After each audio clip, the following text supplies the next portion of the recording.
October 5, 1943. A flight of American F-6F Hellcats from the carrier Yorktown streak toward Wake Island, a small Japanese-held base in the Central Pacific. Their mission? Establish air superiority and attack ground installations. The brand new Hellcat has yet to face off in a dogfight against the most feared fighter in the Pacific, the Japanese Zero. 22-year-old Navy fighter pilot Ensign Robert Duncan is well aware of the Zero's fearsome reputation. When we went up against the Zero, I was intimidated. Most of us were, because we knew they had a good plane. We knew just exactly what the Zero could do, how fast it was, how high it could go, how well they could hit with it. Suddenly, a glint of metal catches Duncan's eye. In the distance, a Japanese Zero. I don't think he was aware of the fact that we were there, because it was in the morning. The sun was just barely coming up, and I'm not sure he even saw us. The other American pilots don't see the Zero. Duncan's radio is out. Voice radios of this era are new and unreliable. He can't warn the others. He tries to alert his flight leader with hand signals. And I tried to get up with him in point, like that. And I saw that he wasn't going to get in position quick enough. The key of this story is not that he's up trying to communicate and tell the guy what's going on, because the priorities are aviate, navigate, and then communicate. Duncan tries to tell his flight leader. When it fails, he goes with the general prudential rule, which is, when in doubt, win the war. And he breaks off and he leads the way. Duncan banks left to intercept. He opens the throttle and the Hellcat's 2,000 horsepower kicks in. He closes fast. The Zero is here. Duncan moves to the enemy's 9 o'clock. From this position, Duncan must shoot from a steep angle. Leading the target with his gunfire is critical. Guys don't put in enough lead. They tend to want to point at their target, which is a common human tendency. Point at the target and shoot. But if you do that, every bullet you shoot is going to be behind your target. So you have to pull your nose out in front, shoot out in front, and basically let those bullets meet that target in a point in space. Duncan's technique is perfect.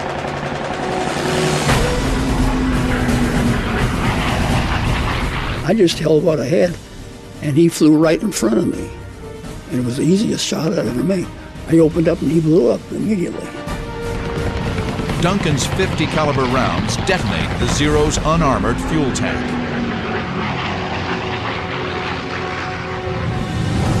Ensign Robert Duncan has just scored his first aerial kill of the war. But it's another major milestone.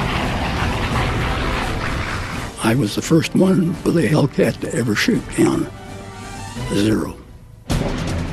There's no time to celebrate.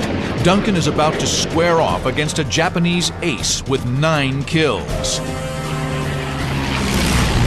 And the Navy will soon find out if the Grumman F-6F Hellcat is truly a match for the Japanese Zero. The Mitsubishi A6M2 was deadly from the start. In its first 4 months of operation over China in 1940, the lightweight maneuverable fighter scored 59 kills against no losses.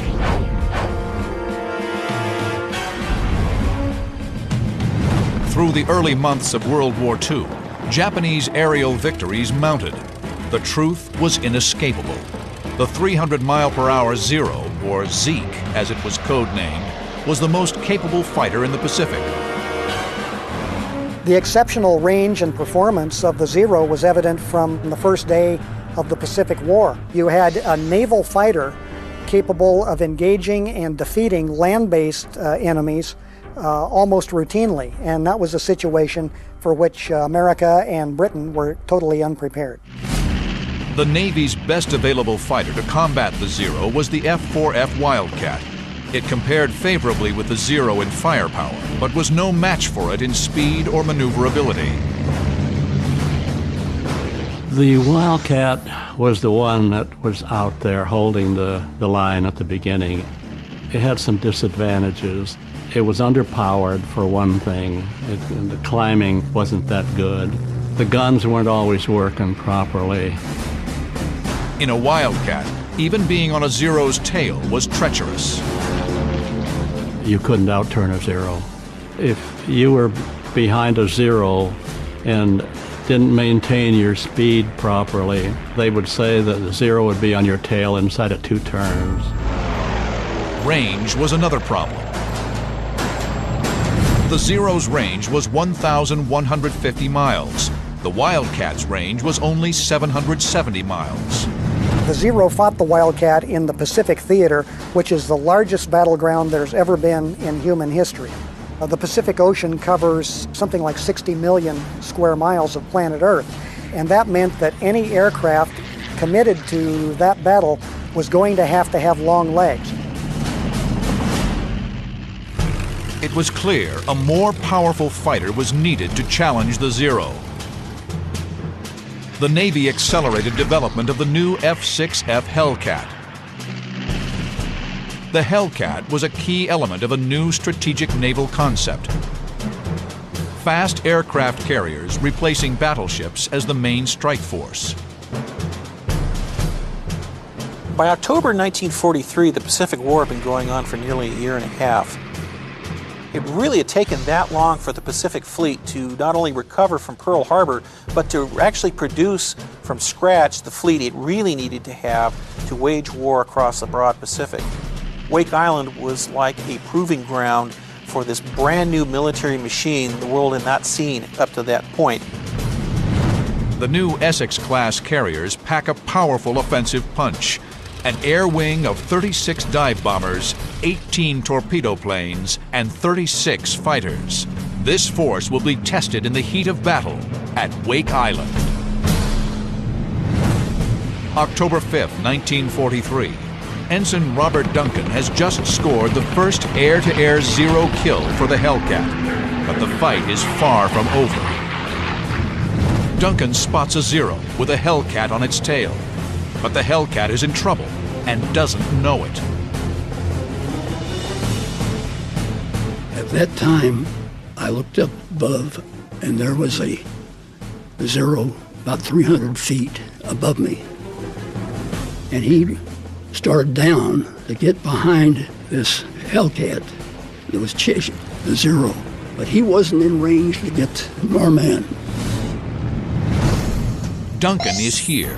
The first Zero is here. The other Hellcat pilot is on his 6 o'clock. The second Zero is diving, gaining airspeed and closing on the Hellcat.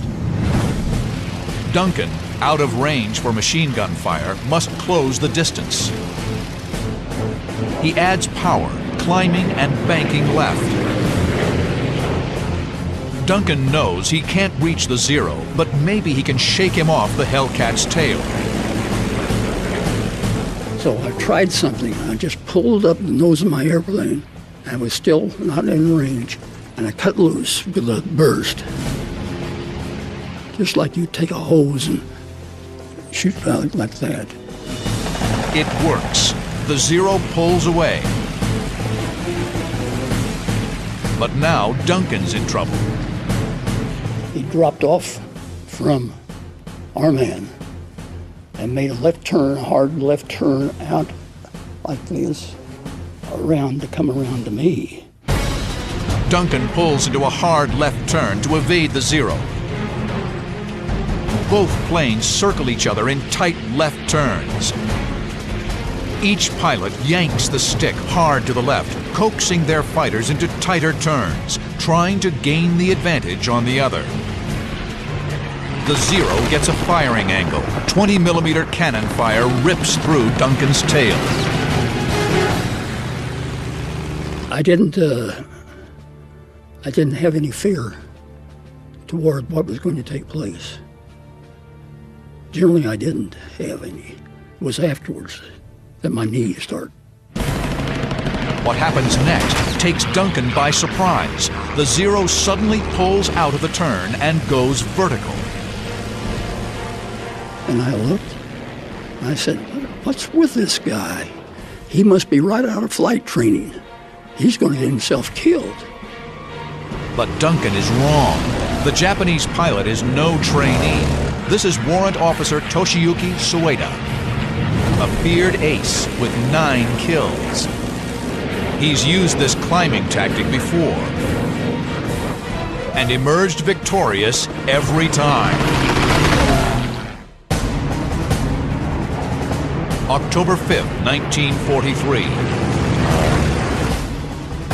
American aircraft are attacking the Japanese base at Wake Island. This raid is a critical test for the new fast carriers and the Hellcat fighters. Their effectiveness will determine the strategy for the rest of the Pacific War. Ensign Robert Duncan is dueling with a formidable Japanese ace, Toshiyuki Sueda.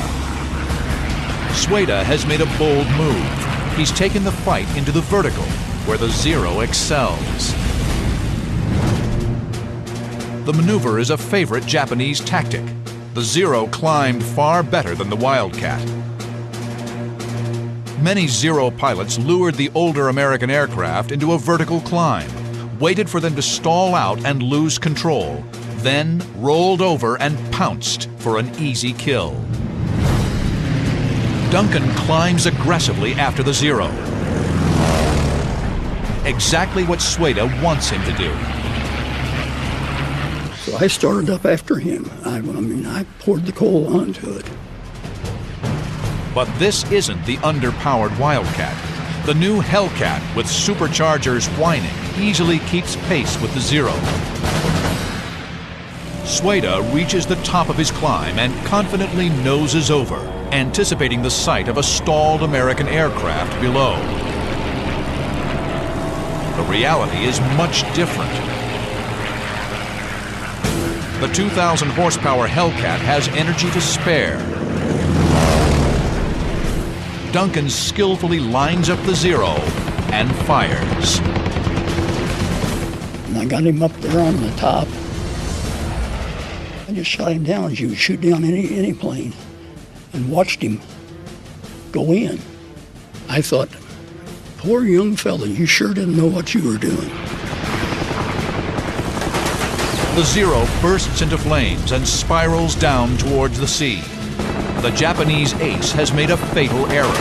He thought he was dogfighting the old American Wildcat. I then realized why he did what he did. He'd shot down most of his planes, pulling this trick with the Wildcat. This is what probably would have happened if Duncan was flying the 8,000-pound Wildcat. If he'd been in a Wildcat, the chances are he would have stalled out at the top before the Zero. The Wildcat would have gone up, gone greedy, tried to get the shot, couldn't get the shot, stalled early because it's a heavier airplane with heavier wing loading, and fallen away.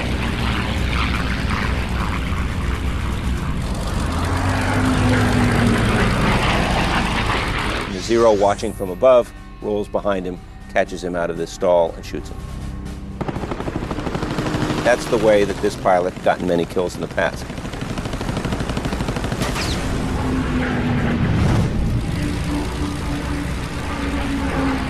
If I had been in that Wildcat, I would have been shot down. And there's no question in my mind about it. But I'd have been too smart to do that. The 2-day raid on Wake Island is a stunning victory for the new fighter. The Hellcat downs 22 Zeros. Opposition over Wake has ceased to exist. And the Americans destroy 90% of the Japanese ground facilities. 6 Hellcats are lost in dogfights. Another 6 fall to anti-aircraft fire. The F-6F has demonstrated its mettle against the rising sun. Back in the U.S., the engineers at Grumman Aircraft breathe a sigh of relief. Their careful design and testing has paid off. The process had started on June 30th, 1941, nearly 6 months before Pearl Harbor, when Grumman Aircraft was awarded a contract to upgrade their F-4F Wildcat. Grumman had a very long-term relationship with the Navy. They had put fighters onto Navy decks since the very beginning of naval aviation at sea. So Grumman knew what the requirements were of flying out at sea. They knew what the requirements were to take a fighter and make a carrier suitable. At first, the new plane was slated to be a modest improvement over the Wildcat, but the U.S. Navy, wary of the Zero's dominance in China, demanded more. The key to the design was the engine. The engineers chose the Pratt & Whitney R2800 Double Wasp. At 2,000 horsepower, it had almost twice the power of the Wildcat. The larger engine demanded an expanded fuselage and wings. This allowed for larger fuel tanks, yielding 300-mile greater range than the Wildcat. Grumman equipped the new F-6F Hellcat with 6 50-caliber machine guns and the same rugged construction and heavy armor protection that earned the company the nickname Ironworks. The plane featured thick armor plating around the engine and cockpit, bullet-resistant windscreens, and rubber-coated self-sealing fuel tanks. Grumman, as a designer, had tremendous respect for the pilots in terms of their lives and their safety. They knew that it was not enough for a pilot to just go out and fight. You had to give them the ability to sustain damage and come home. On June 26, 1942, Grumman test pilot Selden Converse successfully flew the first prototype Hellcat. Soon, an entire factory was dedicated to Hellcat production, with 20 planes a day rolling off the assembly line. By January 1943, the new plane was delivered to the fleet. The Hellcat had gone from prototype to carrier operations in less than a year. Experienced Wildcat pilot and flight instructor Robert Duncan well remembers the first time he flew a Hellcat. And I thought, boy, this is a wonderful plane. It's a 100% better plane than the Wildcat.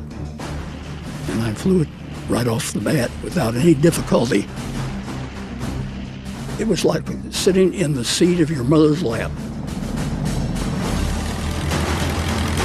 The Hellcat wasn't just better than the Wildcat, it was better than the enemy's Zero. The Hellcat flew about 30 miles per hour faster than the Zero. The F-6F had a comparable rate of climb, but because of its power and weight, could easily outdive the Zero. The Hellcat could also take tremendous punishment and keep on flying, something the lightly armored Zero could not do. The Zero did not have self-sealing tanks, and if you got one of the gas tanks, and it would catch on fire in a hurry. Well, we had 6 50-caliber guns, and you fire the 6 of those, and you can start tearing pieces off of it. November 11th, 1943, 1 month after the Wake Island attack. American Dauntless and Avenger bombers head for the key Japanese naval base at Rabaul. A flight of Hellcats fly escort. The new carrier task force is relentlessly assaulting Japanese outposts.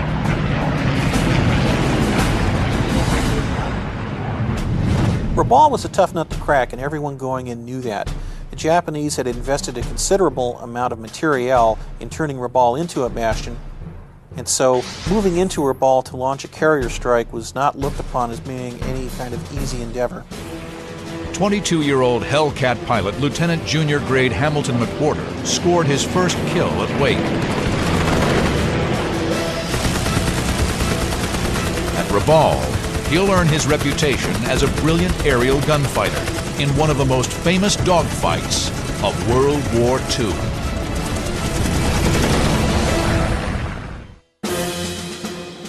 November 11th, 1943. A combined strike force of American bombers and fighters move in to attack Japanese ships in the harbor at Rabaul. The bombers initiate their diving attack. Lieutenant J.G. Hamilton McWhorter noses his Hellcat over to stay with them. He pulls out on a strafing run on a Japanese cruiser. McWhorter runs a lethal gauntlet of 25mm anti-aircraft fire and 8-inch shells. In these situations, everything's coming back at him. Japanese heavy rounds, machine gun rounds, everything is spraying at him. He is fearless as he's bearing down on these ships. The Hellcat's 650 caliber machine guns can put 4,000 rounds per minute on the target. Every fifth projectile is a white-hot phosphorus incendiary round. And when they hit, you got a nice bright flash. I can still see it in my mind. The superstructure of that cruiser lit up like a Christmas tree. McWhorter pulls up and heads for the rendezvous point.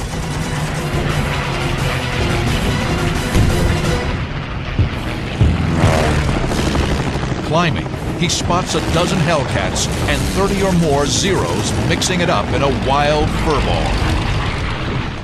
It reminds me of what you used to see in the movies about World War I. Planes all over the sky, exploding, parachutes, planes going down. Hamilton McWhorter is about to become a Hellcat legend, using both his 8 months of flight training and special intel derived from a chance discovery. In June 1942, a U.S. Navy flying boat on routine patrol over Akutan Island in the Aleutians spotted a downed plane partially submerged in the soft marshy soil. It was an intelligence coup, a virtually undamaged A6M2 Mitsubishi Zero. The plane, dubbed the Akutan Zero, was hurriedly shipped to San Diego, where it was rebuilt, repainted with U.S. markings, and thoroughly flight tested by the Americans. Having the Zero in hand allowed us to actually test it and to compare it to all of our existing fighters, to tell where its strengths were and where its weaknesses were. That's not an academic exercise. That's an exercise to tell our pilots where they are strongest, where the Zero is weakest, therefore where to force him so that you can beat him in a dogfight. A key find was that the Zero had a disadvantage in a high-speed dive. Above 200 knots, its ailerons froze, restricting any kind of rolling maneuver, especially to the right. This important data was quickly passed to Grumman engineers and on to the fleet. Now Hamilton McWhorter will put it into practice.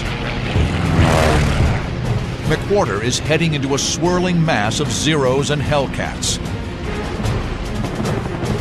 He spots a Hellcat with a Zero on its 6 o'clock.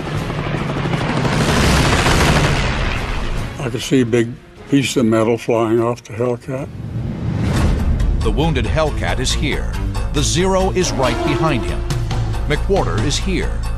He will pull a high G climbing turn to get behind the Zero.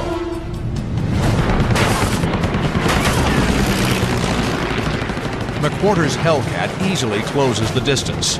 His machine guns shred the Zero's unarmored fuselage.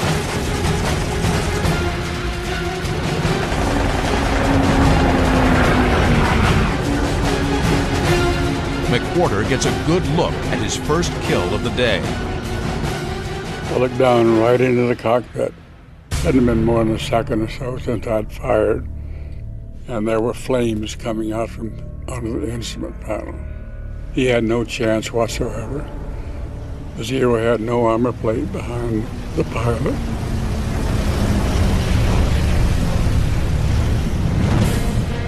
Then, looking up, he spots another Zero at 1 o'clock high, 2,000 feet away. He pitches up and banks right on an intercept course. It looks like another easy kill. But suddenly, he's jolted by a loud noise. Best way I can describe it is if you're standing in a metal shed and someone throws a couple of big handfuls of rocks against the outside. That's what it sounds like when your plane gets hit by machine gun bullets. Very loud, and you can actually feel the impact of the bullets hitting. McWhorter is focused on his target and doesn't see the plane that's peppering his Hellcat. It's the bogey you don't see that will generally get you. McWhorter target fixates on the Zero that he's going for. And much to his surprise, he hears noise on his aircraft that alerts him, that says, get your head up and look around, get your head on a swivel. A Zero, making a high-speed pass from above, rakes his Hellcat with machine gun fire. Stunned, McWhorter looks around to find two more Zeros directly on his tail.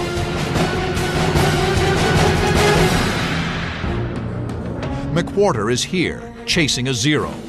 The Zero shooting at him is here. McWhorter never sees this plane, but its gunfire actually saves his life by alerting him to the Zeros behind him. At that point, he's in a life and death situation, and he's got to take immediate action to get out of there. Remembering the lessons learned from the Akutan Zero, McWhorter dives steeply toward the ocean below. The Japanese, knowing their plane can't dive with the Hellcat, choose not to follow.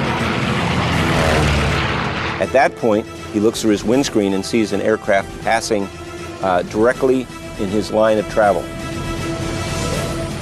McWhorter slides his aircraft into the same plane with the Zero and rakes him with gunfire and gets a kill.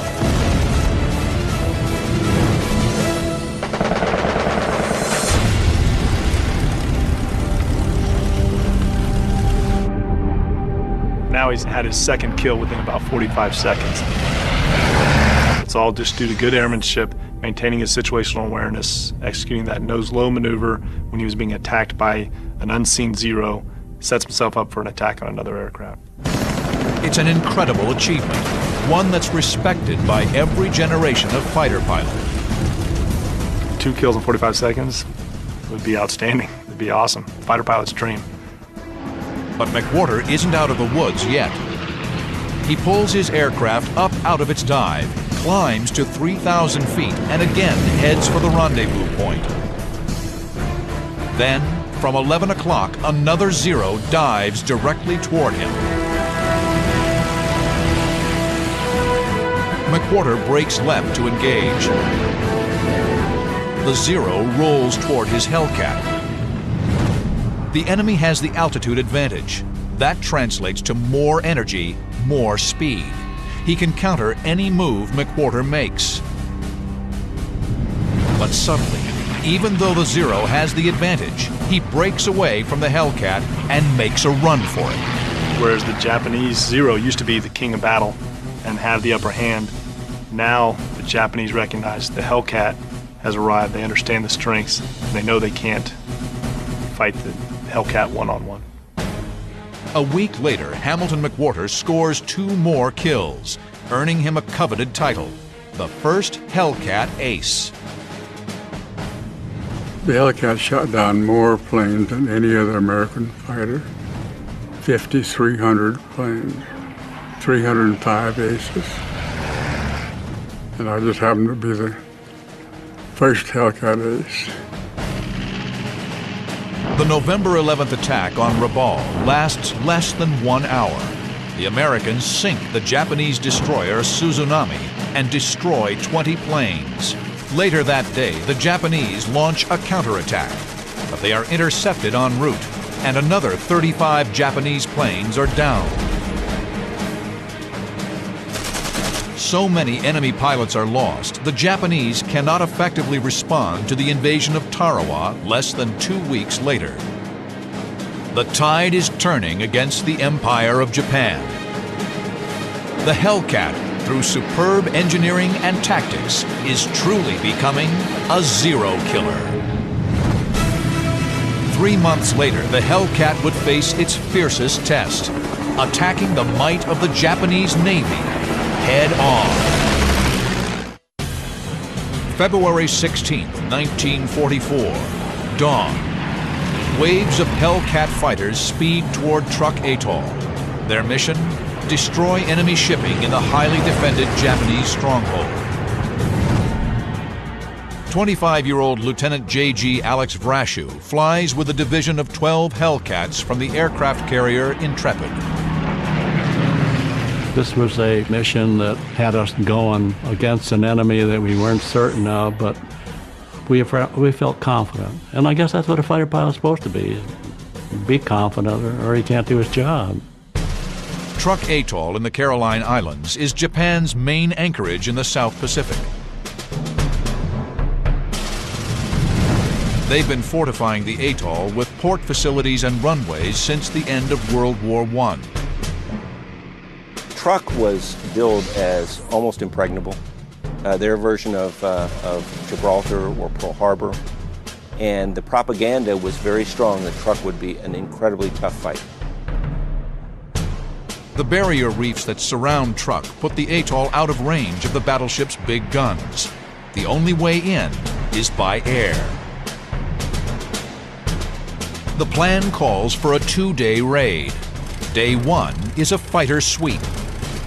72 Hellcats from 6 carrier air wings will swarm in to eliminate the enemy fighters, clearing the way for Day 2, when Dauntless, Avenger, and Helldiver bombers will target the anchored Japanese fleet with high-explosive 500-pound bombs. This was going to be an attack of annihilation. So what you're seeing with the Truk raid is a systematic approach to taking a substantial shore bastion and reducing it to nothingness. Pure fighter sweeps are rare. Hellcat pilots are anxious for a raid unencumbered with bomber escort. It was the first time we didn't have to escort, and we were just pure fighter, we call ourselves. And as we got closer and closer to it, and being in the plane that we knew we could handle, I'll tell you, quite honestly, we were looking forward to it. Vrashew and his wingman Lou Little bring up the rear of their 12-plane formation. As they fly the 90 miles from their carrier, they stay low to avoid enemy radar. Approaching the atoll, they climb to 13,000 feet. The higher altitude gives them better visibility and positions them for diving attacks. You want to have an altitude advantage because altitude can be translated into airspeed with a dive. The enemy has scrambled fighters. The Americans haven't spotted them yet. Vrashew's flight noses over to start its strafing run on the enemy airstrip.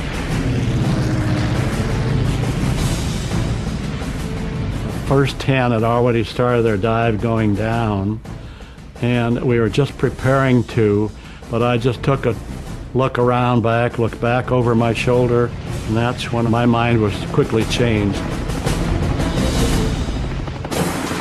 There they are, 3,000 feet above.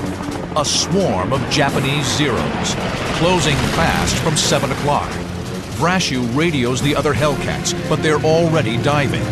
He must stay and fight. I couldn't continue because then I'd have a stream of Zeros right behind us while we were going down. Vrashew and Little are here. The other Hellcats are here diving. The Zeros attacking from above. If Vrashew dives, the Zeros will be on his and the squadron's 6 o'clock. Perfect attack position.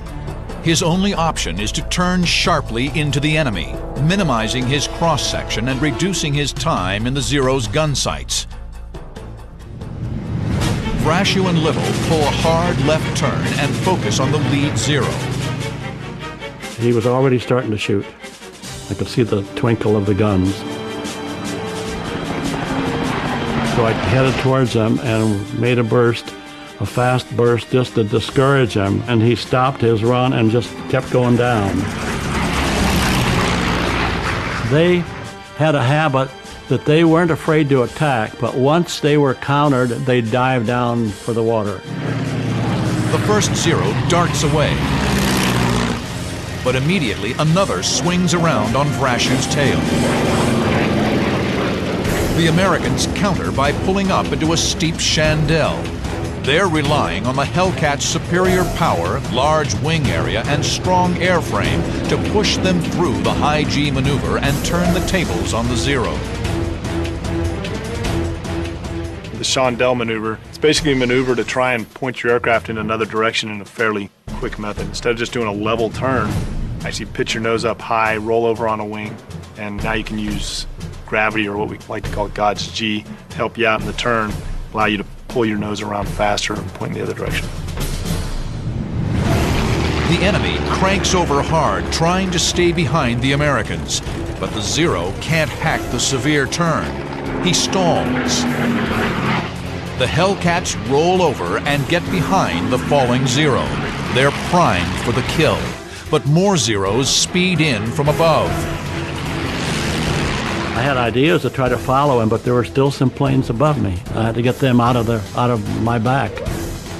He doesn't want to be fighting anybody that can be sitting up on a perch 2,000 feet above him, who can then instantly dive down, pick up energy, and now have an advantage on him on a turn. So he wants to bring the whole fight down low if possible, to beat everybody down to the same state. Vrashew and Little must neutralize the enemy's numerical and altitude advantage. They snap into a classic defensive maneuver, the thatch weave. In the thatch weave, the two Hellcats swing back and forth, providing mutual support and protection.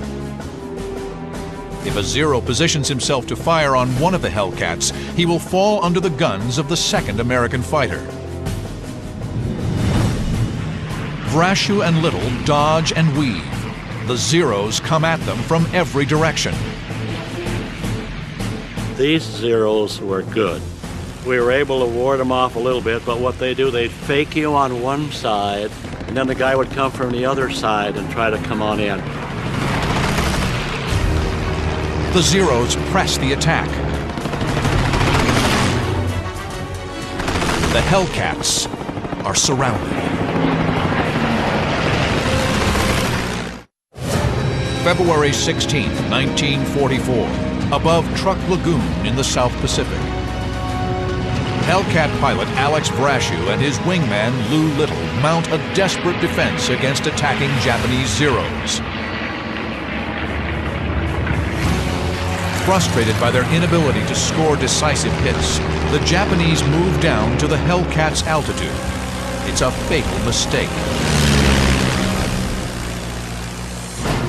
The Americans break their defensive formation and seize the advantage. Up until that time, we were purely defensive. Once they came down to our level or below, then we were able then to go on the offense. The Americans have skillfully turned the tables. Now the Zeros are vulnerable to the powerful and highly maneuverable Hellcats.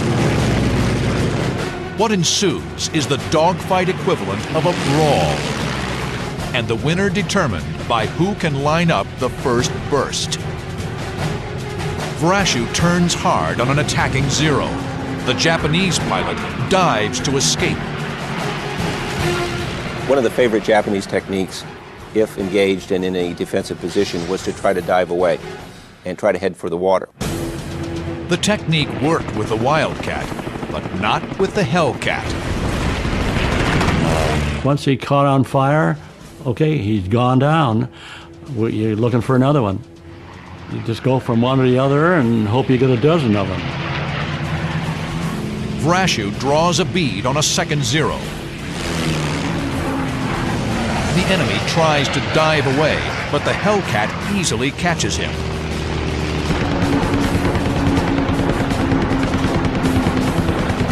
It's Vrashew's second kill of the day. Then he spots a roof, a float plane version of a Zero. Again, the enemy dives away. Vrashew is relentless. His job is to sweep the enemy from the sky. And once I got on their tail, I didn't let go. Kill number 3.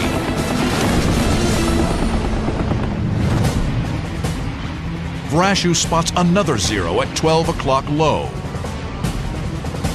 I started to try to get in position, but he wouldn't let me. He kept ducking into a cloud. The Zero is running from cloud to cloud, so Vrashew calls on a basic dogfighting tactic. I'm not going to let the SOB get away. So I just pulled up and kept looking for him while he was ducking in and out, and got in position to where I figured he couldn't see me. I pulled up into the sun and waited until I got a good shot, and I came down on him from 5 o'clock. I don't think he even knew what hit him. Vrashew's 50 caliber armor-piercing rounds slice into the Zero's wing tank and cockpit. Vrashew's fourth kill of the day plummets in a flaming spiral. The American fighter sweep continues throughout the day, turning the skies above Truk into a swirling vortex of gunfire and flame. There were loose fights all over the place. Those planes going down one every 30 seconds. This was a wild dogfight, a wild one. The Americans are unyielding. The fierce combat costs the Japanese 130 planes in the air and another 74 on the ground. 8 Hellcats are lost, mostly by anti-aircraft fire. Hellcats basically function like strike fighters, like F-18s of today. And the Hellcats went in as fighters and as fighter bombers to completely clean the sky of Japanese aircraft.